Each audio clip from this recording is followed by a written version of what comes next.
Far from the rush of busy cities and the noise of endless traffic, nestled between rolling green farmlands and ancient palm trees, lay Obinze village, a place where life moved at its own gentle rhythm, and where tradition, family, and respect were deeply rooted in the hearts of the people.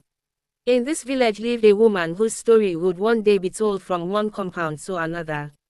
Her name was Nkem. Nkem was not born into wealth, but she carried something far more valuable: strength, kindness, and a quiet determination that made people trust and respect her.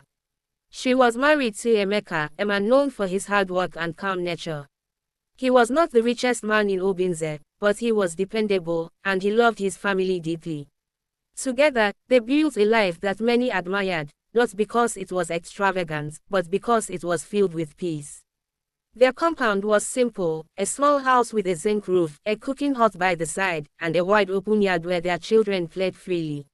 In the evenings, the laughter of their family could be heard from afar, carried gently by the evening breeze. They had 3 children. Obinna, the firstborn, was a quiet and thoughtful boy who always seemed to understand more than his age allowed. Amara, their second child, was gentle, intelligent, and full of dreams. And little Chisom, the lastborn, was full of life. His laughter alone could brighten even the darkest day. Life in Obinze was not easy, but Nkem and Emeka worked together. Every morning before sunrise, Nkem would wake up, sweep the compound, prepare food, and then head to the market to sell vegetables, peppers, and palm oil. Emeka, on the other hand, worked in transport, driving passengers and goods between the village and the nearby town. In the evenings, no matter how tired they were, they always found time for their children. Sometimes, they sat outside under the moonlight, telling stories of their ancestors, stories of hard work, and stories of hope. Education is your light, Emeka would always tell the children. No matter how hard life becomes, hold on to it. And Nkem would smile, watching her family, her heart full. But life has a way of changing without warning. One fateful day, like every other day, Emeka prepared for work. He dressed quietly, ate his breakfast, and called out to Nkem. "I will return early today," he said with a soft smile. Nkem nodded. "Be careful on the road." He waved at the children and left. No one knew that would be the last time they would see him alive. As the day went on, Nkem focused on her market work. But as the sun began to set and shadows stretched across the village, something felt wrong. Emeka had not returned. At first, she tried to stay calm. Maybe there is traffic, she thought. Or his vehicle broke down. But night came. Still, no Emeka. Her heart began to race. Then, just when worry had begun to turn into fear, a group of men approached her compound. Their faces were heavy, their steps slow. Before they spoke, Nkem already knew. "There was an accident," one of them said quietly. The words that followed shattered her world. Emeka was gone. The cry that escaped Nkem that night echoed across Obinze village. It was the kind of cry that carried pain, disbelief, and heartbreak all at once. The days that followed were filled with mourning. Women gathered, singing sorrowful songs. Men sat in silence, shaking their heads. The children clung to their mother, confused and afraid.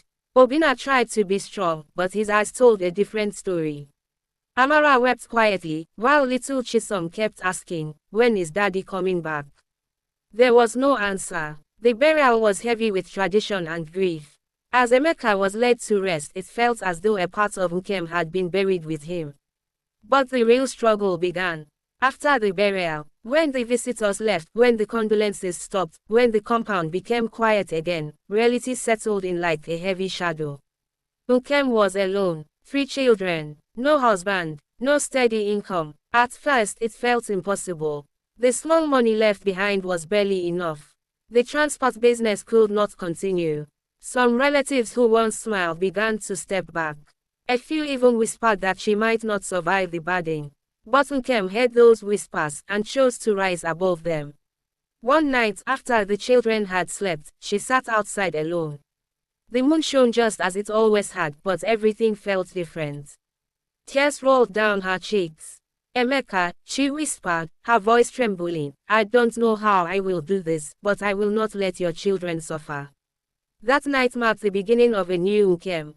From that moment, she worked harder than ever before. She woke before the first cockcrow, traveled long distances to buy goods at cheaper prices, carried heavy loads on her head, and stood in the market from morning till night. The sun burned her skin. The wet bent her back. But her spirit remained unbroken. Sometimes, she returned home with swollen feet and an empty stomach, but she always made sure her children ate. Obinna, seeing his mother's sacrifices, stepped up. After school, he would go straight to the market to help her. He learned quickly how to talk to customers, how to calculate prices, how to manage small profits. Amara took charge of the home. She cooked, cleaned, and cared for Chisom like a second mother. Though still young, she carried responsibility with quiet strength. Chisom, though too young to understand everything, slowly began to grow into a respectful and determined boy. There were many difficult days. Days when food was not enough. Days when school fees brought tears to Nkem's eyes. Days when she felt like giving up. But she never did. Instead, she prayed, she believed, she endured. Slowly, things began to change.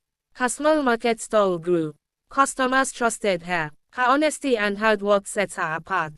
What started as a struggling trade became a steady business. Years passed. The children grew. Obinna gained admission into the university, studying engineering. It was one of the proudest days of Nkem's life. She remembered Emeka's words and smiled through her tears. Amara followed, excelling in school and holding tightly to her dream of becoming a doctor. Chisom, once the playful little boy, became focused and ambitious. Nkem's business expanded further. She moved from a small stall to a proper shop. People in Obinze began to speak of her with admiration. That woman is strong, they would say. But they did not fully understand the nights she cried, the sacrifices she made, the strength it took to keep going.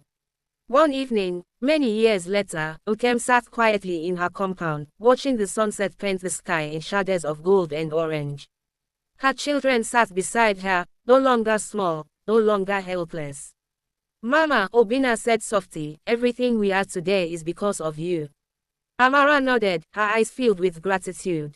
Chisom smiled proudly. Nkem's eyes filled with tears, but this time, they were not tears of sorrow.